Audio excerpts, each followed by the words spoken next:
blue notice ng Interpol or yung blue diffusion na tinatawag nila, diffusion. So, ito yung questionin sila sa mga immigration counters ng kung saang bansa man sila lilipat. Yung sila Bato, Duterte, Sara, Bongo, and ano sila primary suspects sila Hindi na sila kailangan bigyan ng pagkakataon na mag-cooperate kasi sila yung mga principals na akusahan. Now, ilan sa mga sinasabing kasabwat daw ni Duterte ay the following. Senador at dating pambansang photo bomber Bongo na naging loyal aide ni Duterte for decades to come simula nang siya ay maging congressman, mayor ng Davao City at presidente ng Pilipinas.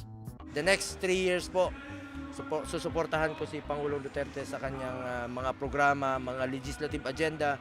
At gaya ng sinabi ni Pangulong Duterte, even it would cost his freedom someday, ay gagawin niya po ang lahat para sa Pilipino. Ako naman, dahil alam ko pong ginagawa ni Pangulong Duterte ang kanyang trabaho para sa Pilipino, sasamahan ko po siya kahit saan. Kasama rin nila si Senador at dating PNP Police Chief / Architect ng Oplan Tukhang, Bato de la Rosa, na ngayon nagtatago na dahil sinabi ni Ombudsman Remulla may warrant na ang ICC laban sa kanya. Go ahead, make my day, Mr. Trillanes! Sabihan mo, sige ka lang ngak dyan ng ICC. Sige, go ahead. Kahit sumama ka pa, mag-serve ng warrant. Sumama ka, ikaw mismo magpusa sa akin. I have it on good authority. Oo.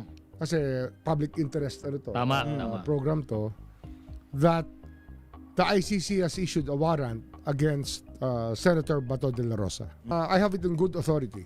Na may nakipag-usap sa akin kanina.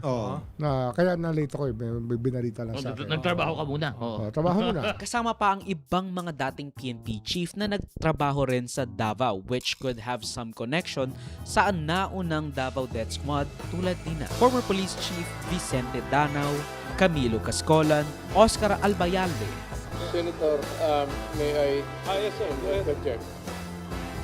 Lahat itong sa right side ko, dumaan ito ng Chief of Police Director.